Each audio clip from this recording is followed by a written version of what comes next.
Esse exemplo do pastor Ayrton Williams, que estou citando sempre aqui, Cita eu aí, tenho pode uma citar. entrevista com ele, né, É que eu até muito passei bom. para você dar uma olhadinha na IPP-TV, sobre a idade da Terra, e ele fala sobre... Ele é um linguista, um especialista, ele detona com essa ideia do ion de milhões e milhões de anos, com a poesia de Gênesis, aquele gap entre Gênesis 1.1 e Gênesis 1.2. Ele diz claramente que todos os hebraístas, durante 3.000 anos, todos os Até o hebraístas, século gente, XVIII. até o século XVIII, interpretavam como dias literais de 24 horas. Por quê? Porque eles não tinham a ciência de hoje. Maldito o homem que confia na sua ciência e faz uma exegese do texto com a sua ciência. Outro dia eu recebi um convite lendo a Bíblia com Charles Darwin. Queriam que eu fosse no evento desse. Peraí, né? Eu tenho que ler Charles Darwin com a Bíblia, né? E perceber que ele está errado. Aí ele disse assim, o pastor Ayrton disse assim, ele usa nas suas palestras o exemplo da manga, né, Ricardo? Sim. Quando eu falo manga, o que eu disse? Tem 7 significados diferentes para a palavra manga. 7, né? 7, deixa eu ver se eu fiz 7 direitinho aqui. 7. Eu só saberei do que eu estou falando quando eu uso a palavra manga dentro do fenômeno que eu estou usando a manga para descrever. A observação do Se eu falar assim agora, olha, caiu uma manga na minha cabeça, peguei aquela manga, comi. Você sabe que é uma fruta. Agora, falar manga da minha camisa estava manchada. Aí, a dentro manga do fenômeno... rasgou, né? A manga rasgou. Qual manga? Da minha camisa. A manga esquerda. Da minha camisa. Aí o pastor Ayrton Williams fala, cara, dentro do contexto de Gênesis, não tem outra interpretação a não ser um dia de 24 horas. Tem que fazer um estupro do texto, né? De novo aquele texto. Para não entender que ali é um dia de 24 horas. Outro dia eu estava num debate, né, com um teólogo que diz que a gente pode usar, acomodar, o ion acomoda eras. Eu disse, olha, pode até acomodar eras, mas o que acomoda melhor? Ordens e ordens e ordens e ordens de grandeza, o texto acomoda melhor um dia de 24 horas. Por que eu ficaria com eras? Né? E o pior, né? O pastor Ayrton Williams disse o seguinte, como a gente já discutiu aqui, vou repetir para ficar bem claro, né, gente? Moisés não tinha conceito de eras, nenhum povo antigo tinha conceito de eras, isso daí só surge no século XVIII, com 1859. Aí os caras, para tentar salvar a Bíblia, vai lá e diz, olha, o ion da Bíblia são milhões e milhões de anos. E aí fica agora querendo dizer que quem interpreta a Bíblia à luz das evidências, da linguística, do contexto e do fenômeno, é radical, é fundamentalista, que só no Brasil que a gente faz isso, olha só. Olha só. Não, e o pior é o seguinte. Com isso. E o pior é o seguinte, tentar argumentar dizendo que a Bíblia dá margem para a interpretação de dias literais e de milhões de anos, a Bíblia não dá margem para isso. As escrituras só dão margem para a interpretação correta e a gente tá... Eu vou mostrar para vocês no texto disso. Como o Marcos está falando aí a questão da manga, imagine você está na frente do mar e você olha e passa algo, você fez, olha que vela linda. De que vela se trata? Provavelmente a vela de um barco. Então você está numa noite, está escuro e diz, acende a vela. De que vela se trata? A vela que ilumina. Então, o que nós temos com isso? Nós temos primeiro o fenômeno que está sendo definido pelas suas características e nós nomeamos a palavra e essa palavra tem a definição do fenômeno. Será que a gente encontra isso em Gênesis? Na palavra dia? Será que nós encontramos um fenômeno que define o que é o dia de Gênesis? O que é o Ion? Moisés fez isso propositalmente? Claro que sim. E o que é o Ion de Gênesis? Houve o entardecer e o alvorecer. Um dia. Quando ele chega no quarto dia da criação, que ele coloca o luminar maior para governar o dia e o menor para governar a noite, ou seja, o sol e a lua, o que ele faz? O que eles vão fazer, propósito, ali a ideia de governo é de propósito, o que eles vão fazer? Eles vão fazer a marcação dos dias. Dos mesmos dias que quando ele chega lá em Hebreus faz menção, dos mesmos dias que quando ele chega lá em Êxodo, ele faz, em Hebreus não, em Êxodo ele faz menção acerca da lei, da guarda da lei, da guarda do sábado, e o sábado como um dia. Então, o dia de Gênesis é impossível, escuta isso aqui, é impossível que o dia de Gênesis seja de milhões e bilhões de anos. É biblicamente, exegeticamente impossível. Mas a palavra ion pode ser usada como milhões de anos, milhões de anos. Você pode utilizar onde ela quiser, mas em Gênesis você não pode. No Pentateuco você não pode. Por quê? Porque o autor, Moisés, não utilizou nenhuma vez ion nesse sentido. E ele não nem poderia ter utilizado, né, Ricardo? De Porque não fato, conhecia esse conceito. não, É como não, se não falar dá. que o Moisés falou sobre mecânica quântica para os judeus, né? Falou sobre mecânica quântica. Isso não Olha, existia. Esse não tá conceito, vendo? Ele está ensinando mecânica quântica para eles, né? e voltando para aquela máxima, não conhecia, não pela incapacidade de conhecimento, né, pela limitação. Não conhecia o que não existia. O fenômeno que eles conheciam é que a Terra era jovem, Exato. né? Quando E Moisés o quis se máximo referir, 1.000 anos, 2.000 exato. anos, 3.000 anos. Quando Moisés quis se referir às gerações, ele usou um termo chamado Toledot, está lá em Gênesis 5, para falar das gerações. E olha, Adão gerou a Sete, Sete a Enos, e aí foram as Sim. gerações. Moisés sabia o que eram 1.000 anos, 900 anos, sabiam que eram 900 anos, porque ele disse que Adão tinha 900 e poucos anos, Matusalém 900 e poucos anos. Então, ele tinha conceito ou concepção de muitos anos? Tinha, mas quando ele se refere a esses conceitos de muitos anos, se refere contando dias de 24 horas. São 900 anos de marcações de dias de 24 horas, de semanas de 7 dias, de anos de 12 meses. E aí o que é interessante dentro dessa perspectiva exegética e linguística é que um termo ele é definido pelo seu contexto, princípio básico.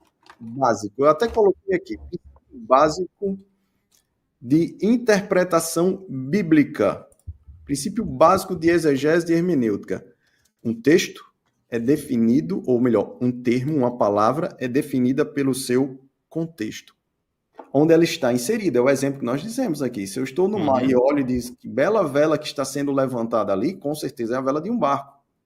Né? Que manga saborosa, com certeza, é uma fruta. Qual é o contexto? Então, qual é o contexto de Gênesis capítulo 1?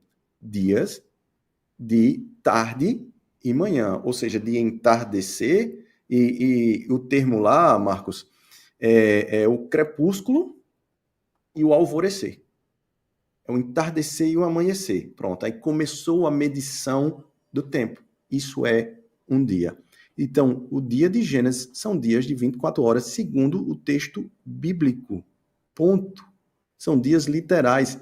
Isso é uma questão de hermenêutica. Se você não fizer isso, se você não seguir o princípio básico da interpretação, você pode jogar tudo fora. Porque aí você vai dizer, quando foi que pecou? Não sei, milhões, bilhões de anos. Quando foi que pecou? Quando foi que houve a queda? Quando foi que o homem foi feito à imagem e semelhança de Deus? Ninguém sabe, porque se perde tudo. E Moisés está tratando de dias reais, dias literais de 24 horas, não de períodos grandes de tempo ou de eras geológicas. Então, o termo ele é definido pelo seu contexto ou adjetivado por alguma coisa que o qualifique, né? Vamos supor, um dia, Yom Tov, né? Um dia bom. Só que o que é que Moisés está qualificando? Como Moisés está qualificando esse dia? Como Moisés está definindo esse dia? Está claro. E ele não faz isso uma vez. Isso é que é interessante. Ele não faz isso apenas uma vez. Ele faz isso durante os 6 dias da criação. Né? Houve tarde de manhã, houve tarde de manhã, houve tarde de manhã, primeiro, segundo, terceiro, até chegar no 6º dia. Então, a Bíblia não dá margem para isso. Ricardo, alguém poderia perguntar assim, mas Ricardo, Marcos, qual a importância disso? Eu estou nem aí, né? Tem gente que fala isso. Não estou nem aí se milhões, se são 1.000. Gente, a importância é tremenda, tremenda. Porque nós estamos tratando aqui da inerrância, da autoridade da palavra de Deus. E o que fizeram para encaixar milhões e milhões de anos na Bíblia? Porque não dava para encaixar. Eles corromperam a autoridade da palavra de Deus. Olha, Adão e Eva agora não são mais seres literais. Outro dia eu estava lendo o livro do John Walton, não é? É o Mundo Perdido de Adão e Eva. E é o que ele disse: o filho dele chega em casa, escutou dos milhões e milhões de anos na na física, na universidade, da evolução, e o que o John Walton falou: rapaz, fica de boa, meu filho, a gente vai transformar o Ion em eras, e Adão e Eva não vai ser mais ser literal, será figurativo. É uma história que Deus mandou contar. Olha, Adão e Eva passa a ser uma história que Deus mandou contar para que a gente soubesse que foi Deus que fez, mas não como Deus fez. Mas aí em 2 Timóteo 3,16, 2 Timóteo 3,16 está escrito assim, olha, toda a escritura é inspirada por Deus e útil para várias coisas, inclusive para o ensino. Sim. O Gênesis. Então, se a gente acha que aquilo lá é uma história, uma alegoria que Deus mandou contar, o texto de 2 Timóteo 3,16 vai para o espaço. Então, ela não é digna, não é toda inspirada por Deus e útil para o ensino. Porque histórias não são úteis para o ensino, são úteis só para me convencer. Foi uma narrativa falsa que Deus. E Deus não é homem para que ele possa mentir. Deus não é homem para que possa mentir. Aí o William Craig vai escrever um livro, In the Quest of the Historical Eden. Olha, um teólogo apostata da autoridade da palavra de Deus. Sabe por que o Craig diz que ele está agora na ciência procurando Adão e Eva histórico, porque eles não são seres literais? Porque ele disse, olha, a ciência me convenceu dos milhões de anos. A ciência me convenceu da evolução. E quando você fica convencido dos milhões de anos da evolução, você faz um compromisso com as trevas, e para que encaixe na Bíblia, não é, Ricardo? Você faz um compromisso com as trevas, não adianta, gente. Você é big banguista, você fez um compromisso com as trevas. Você é evolucionista, você fez um compromisso com as trevas. Se você fez meio compromisso ou fez um compromisso inteiro, você fez um compromisso com as trevas. Você deu ouvido à ciência de homens, você deu ouvido. Olha, se você chega para o moleque e fala assim, olha, porque diz que o Marcos, olha, ele atrapalha os jovens brasileiros, os cristãos brasileiros, porque eles vão passar vergonha nas suas universidades. Quem ajuda são os evolucionistas teístas e os milhões e milhões de anos. Gente, quando você faz esse compromisso, você tem que corromper a palavra de Deus, você tem que sentar na roda dos escarnecedores, você tem que dizer que a ciência do Big Bang é correta. Sumiu a antimatéria, a antimatéria, o Saci Pererês a gente nunca viu, o pó cósmico, mas não tô nem aí, isso aí é bom. Se a ciência do Big Bang é boa, por que a ciência da evolução não seria? E por que, então, essa ciência da evolução não prova que a gente não veio de Deus, nada, Deus não criou nada, foi um processo natural? Olha, você corrompe a palavra de Deus e você faz um grande desserviço a todos os jovens brasileiros, aos que estão indo para as universidades, porque agora vão se tornar zumbis, como eu fui por 40 anos. Eu fui um zumbi científico, cristão, né? Um cristão zumbi. Porque eu chegava de segunda a sexta, eu sentava na roda dos escarnecedores, eu era big banguista, eu era evolucionista, sábado eu descansava, domingo eu ia para a igreja, Ricardo. Adorar aquele Deus todo desfigurado, não é? Todo corrompido, que guiou a evolução, que guiou o Big Bang. O Deus do devagarinho. E o que você está falando não é? É essencial. Vamos lá. Você já trouxe algumas excelentes implicações do que é abraçar uma Terra antiga, um Big Bang, uma teoria da evolução, ou queira você fazer divisão entre Big Bang e a origem da vida, se você quiser fazer essa distinção. Mas se você abraçar qualquer uma dessas coisas, você está trazendo problemas insolucionáveis para dentro da revelação do texto bíblico. E eu quero destacar já o primeiro aqui. Primeiro, você está roubando a glória de Deus. Pessoal, se o Deus é um Deus onipotente, se Deus é um Deus que tem poder para fazer todas as coisas, um Deus que chama as coisas à existência e espera que pelo processo natural elas consigam se desenvolver, para depois que elas venham se desenvolver e criar a vida, não é um Deus onipotente. Não é um Deus onipotente. Um Deus onipotente chama as coisas à existência, faz com que elas estejam prontas dentro do processo que ele determinou lá, para dar origem à vida. E é o que o Gênesis mostra. Deus chamou tudo à existência, ele maturou a terra até o 6º dia para colocar a vida nela. Ponto. Colocar o homem nela. Um Deus folgado, né? Procrastinador, né? Ele demora para fazer, ele faz uma terra e deixa lá. Depois de milhões e milhões de anos, ele se. Nossa, acho que eu fiz aquela terra. Vamos dar alguma utilidade para aquilo. Que Deus é esse, Eu né, tinha gente? esquecido que eu tinha feito o universo e tinha uma terra lá. Vamos fazer alguma coisa com isso, Acho né? que acho que eu vou dar um jeitinho nela agora, porque eu fiquei por milhões e milhões de anos com essa terra aí, né? Olha, vou fazer, vou deixar o processo correr. Nossa, agora eu vi que parece que se formou uns bichinhos lá que ficou bonitinho, né? Eu vou lá escolher um Pois é. hominídeo qualquer. Ah, gostei. Vou fazer agora soprar nele o Imago Dei.